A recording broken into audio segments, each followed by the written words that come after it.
Can you tell me what the difference between a gang member and a gangbanger is? A gang member hangs out. A gangbanger handles his business, put in work, do what the gang do. And what was your role with Death Row?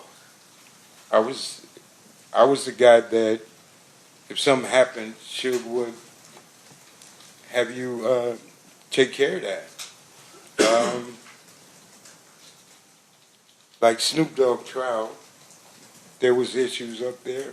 I was sent up there to make sure those problems didn't happen again. And are those problems, and I'm not asking you to get into specifics, but are those problems meaning issues with other people who might be gangbanging or might be trying to threaten folks, that type of thing? Correct, yes. And you are somebody that Suge relied on to be able to protect his roster of music artists and other things like that. Correct. And after you were asked to help out with Snoop, did Snoop have any other problems? No, we didn't have one issue at court. Now, I'm going to ask you, fast forward a little bit, to were you familiar with the Southside Compton Crips? Yes.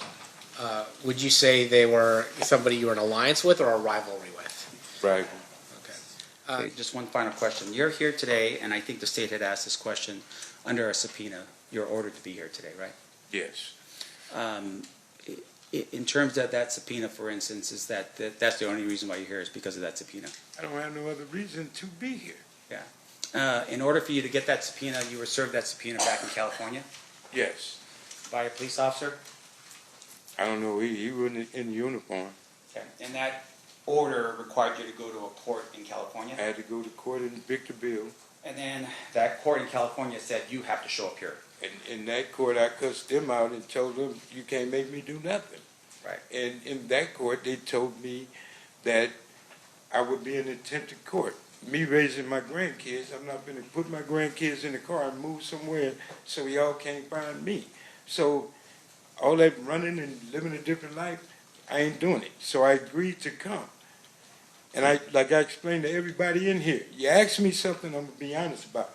You ask me something I don't want to talk about, you're going to have a problem. Treat me as a hostile witness. You're not going to talk to me and tell me as a grown man what I have to do up here. I'm not going to send him to prison. You are. So the accusation now is because of the fact that we're trying to ask you questions, you're blaming it on me. You asking me questions. If I just answer your questions, we gonna have a problem in here, a misunderstanding, and you're asking me something that wouldn't be good for him. Right.